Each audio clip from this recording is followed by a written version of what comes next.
Ada orang ada.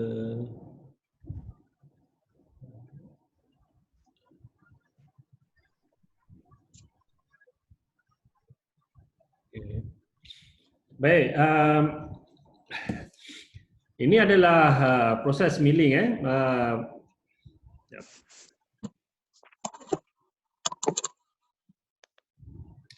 Proses milling macam dalam rajah itulah. Ya. Kita ada, ini adalah kita punya tool. Kita bentuk bulat macam roda ni. Ya, di mana kita punya tool kita di setiap perimeter bulatan ni lah. Ya, dan dia akan memotong permukaan kita punya workpiece macam ni. Jadi workpiece akan bergerak ke kiri, tool pula akan bergerak ke kanan. Right? Excuse me, sir. Ya. Dari sini nak masuk. Okey, boleh. Ini masuk. Sorry, sir. Thank you. Tasha pun masuk. Sasa yang terkeluar tadi dari sini. Ya.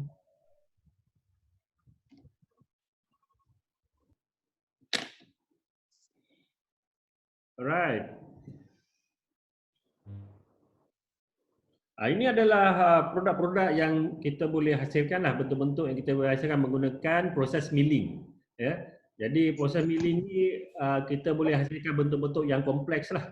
Ya. Kalau macam turning minggu lepas, turning ni untuk bentuk-bentuk yang silinder.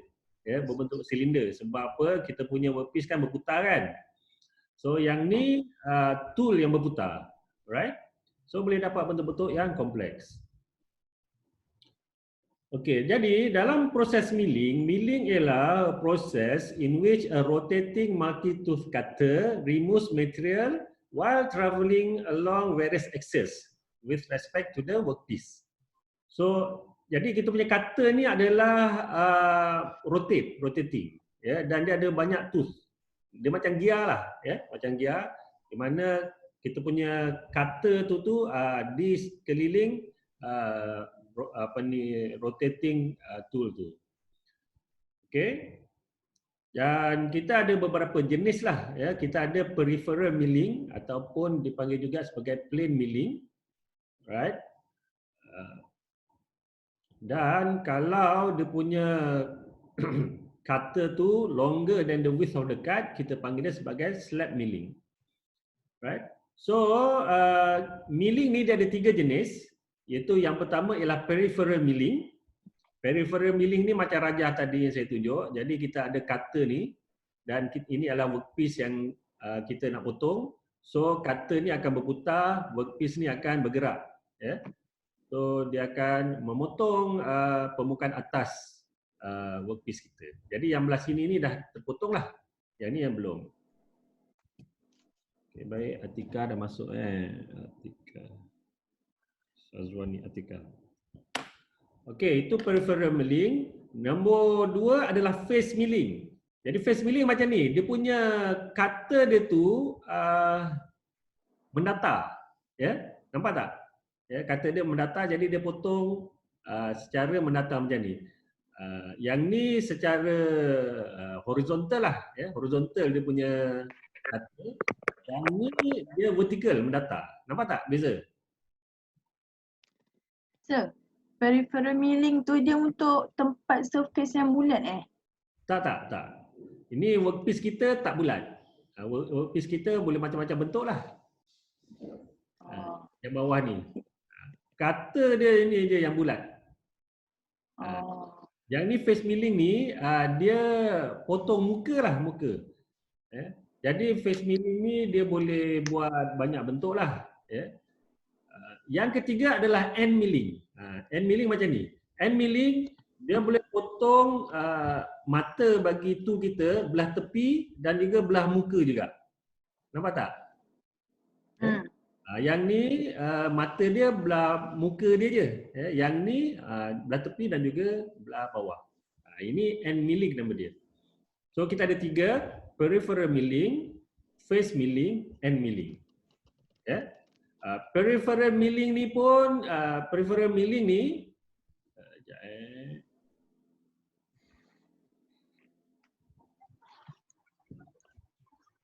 apa tadi? Peripheral milling ni kita panggil dia juga sebagai plane milling. Ya. Kalau kata tu longer than the width of the card, kita panggil dia sebagai slab milling. Ya. Jadi peripheral milling ni dipanggil juga sebagai plain milling, dan kalau kata ni lagi panjang, kita panggil dia sebagai slab milling. Alright? Ini adalah end milling. End milling macam ni lah. Ini dia buat end milling ni. Okay. Nanti korang boleh tengoklah video dia ni menunjukkan proses milling.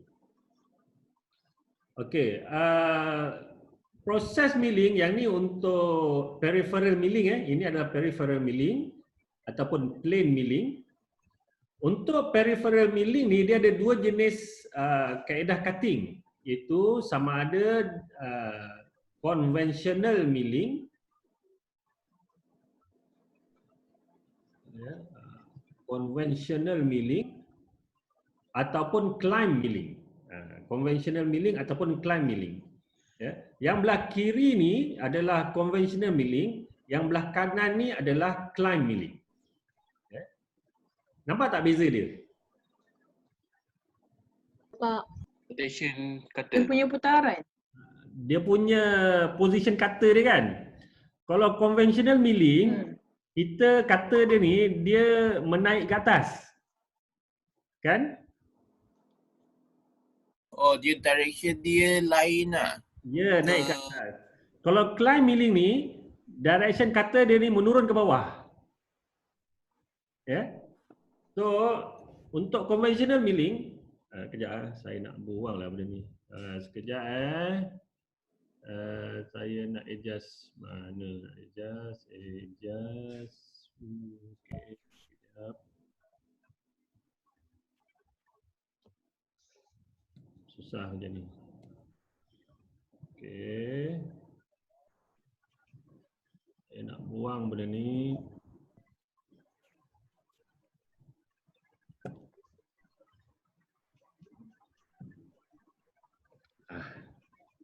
Sebab tak nampak tangan saya.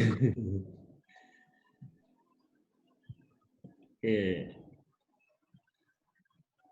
Okey, semua nampak kan? Kalau conventional milling, kita tarik dia naik ke atas. Kan? Kalau climb milling, kita tolak apa ni workpiece tu ke bawah. Nampak tak beza dia?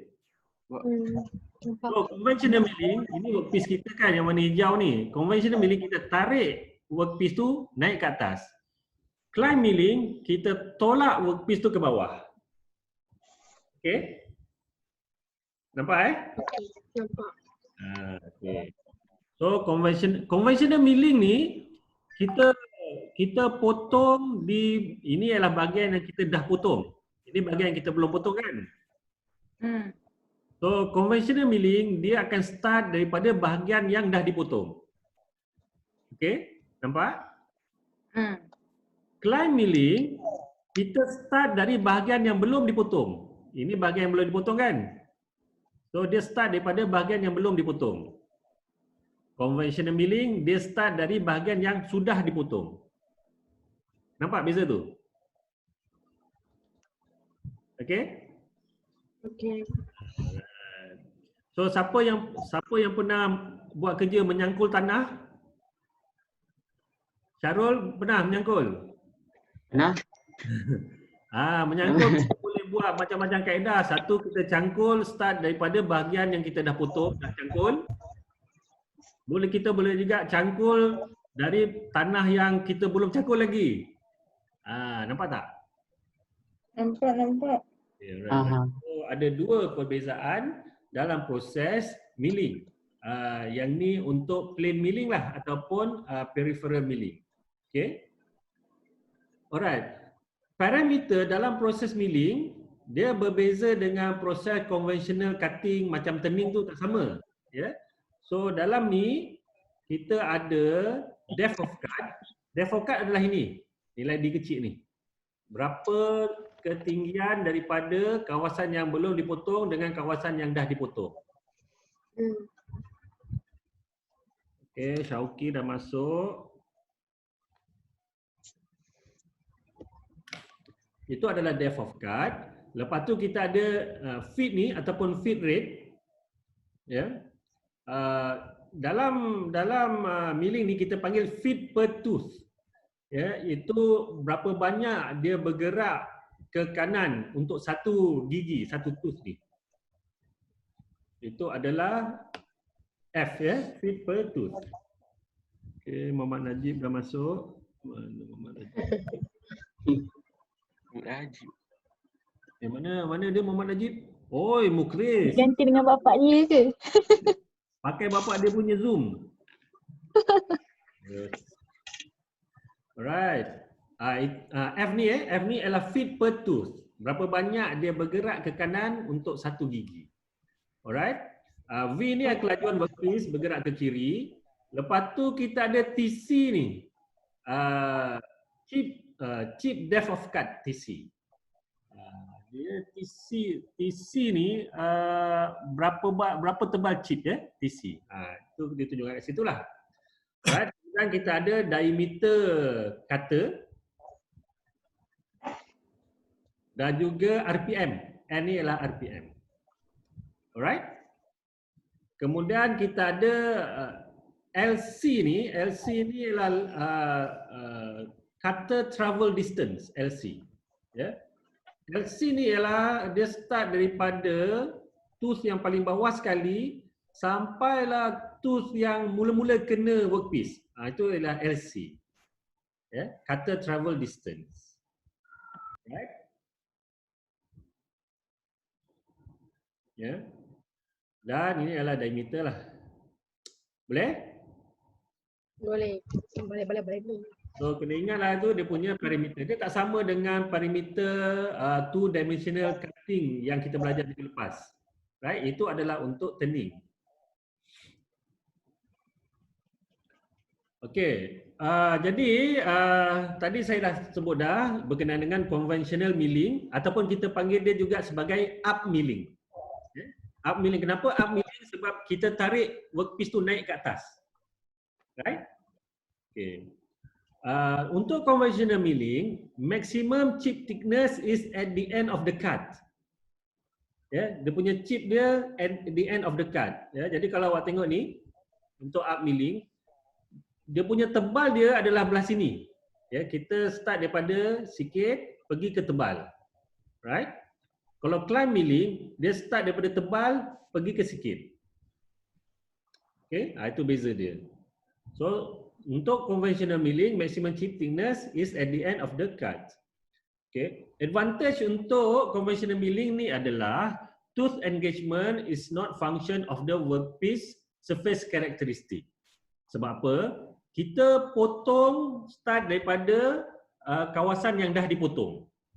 Ya. So biasanya kalau permukaan luar tu ada contamination ke apa, dia tak ada kesan kepada conventional milling ni.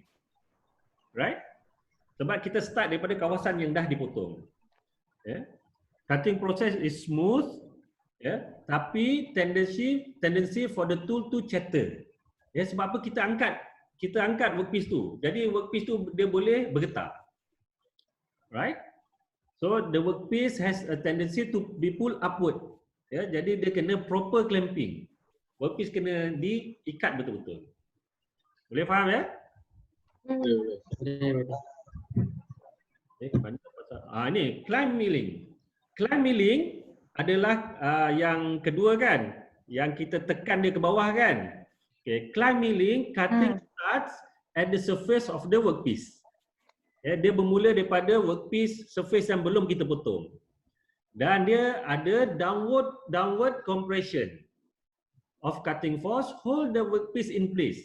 Jadi disebabkan kita potong ni menekan dia ke bawah, jadi workpiece tu ambil kita potong, kita tekan dia. Menyebabkan workpiece tak bergerak. Ya, workpiece tu ditekan ke bawah. Ya. Jadi the operation must have a rigid setup. Ya. Jadi dia kena rigid lah dia punya clamping tu. Dan not suitable for machining workpiece having surface scale. Ya, kalau dia ada karat ke apa kat belah luar permukaan dia tak sesuai. Sebab apa? Kita potong dari bahagian yang belum dipotong. Okey, meeting dah nak habis dah. Sebab apa? Saya punya 40 minit je. Nanti kalau off kita masuk balik Okey. Okay, doktor. Okey, ini adalah parameter-parameter sama macam dalam rajah yang saya tunjukkan tadi. Kita ada N rotational speed, ini adalah RPM. F adalah feet per tooth. Formula dia adalah V bahagi N kalikan dengan N. V ni apa dia? V ni adalah linear speed of the workpiece ataupun kita panggil feed rate, millimeter per minute. Ya, berapa banyak workpiece tu bergerak dalam 1 minit. Okay. D adalah cutter diameter, D besar. N adalah number of teeth on the cutter, berapa bilangan gigi. Ya. V adalah surface speed of the cutter, yang ini adalah meter per minute. Ya. Bagi pergerakan bagi cutter. Cutter tu bergerak ke kanan berapa banyak. Ya. Ini adalah pi D darab dengan N. L adalah length of cut. Tadi saya dah tunjuk dah kan. T adalah cutting time. Iaitu L campur LC bahagi dengan V. Right? L campurkan dengan LC. LC apa dia? LC adalah extent of the cutter's first contact with the workpiece. Ya. Dah tunjukkan dah tadi. LC yang ni. Ini adalah LC. Ya, daripada gigi yang paling bawah sekali ke gigi yang mula-mula kena workpiece. Itu ialah LC. Ya. Extent of a cutter's first contact with the workpiece. Formula dia adalah punca kuasa D darabkan dengan D. Ya, diameter cutter darabkan dengan depth of cut. Alright. MRR, material removal rate, mililiter padu per minit. Formula dia adalah WDV. Ya, di mana W ni adalah width of cut. Alright. Torque, formula dia adalah FC darabkan D bagi dan 2, di mana FC ni lah cutting force. Right? Power adalah torque darabkan dengan omega. Ya, di mana omega ni adalah 2 pi n radian. Alright? Ini adalah contoh. Contoh ni awak boleh baca lah. Ya, boleh baca, fahamkan. Ini straightforward saja, gantikan saja nilai. Okay? Okay. Ini semua awak boleh baca lah berkenaan dengan face milling. Face milling bentuk dia macam tu.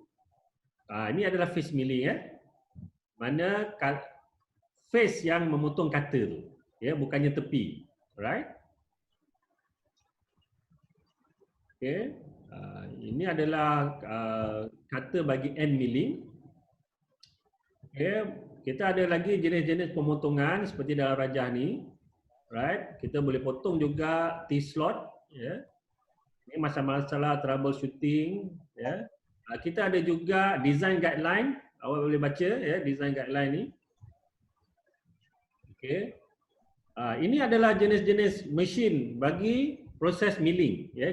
Yang ni kita panggil column and knee type milling machine. Ya. Di mana kita ada kita punya cutter kita ni, ini cutter kita.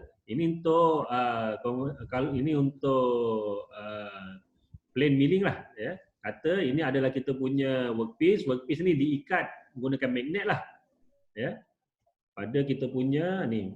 So ini kita panggil column lah. Ini column. Yang ini adalah knee, right? Okay. Jadi ini adalah plane milling, ini adalah face milling. Ya. Column and knee type milling machine. Kita ada juga jenis bed type. Jadi bed type ni lebih kompleks lah. Kita ada cutter yang di sini, ini cutter, ini cutter juga kat atas ni. Ini jenis bed type.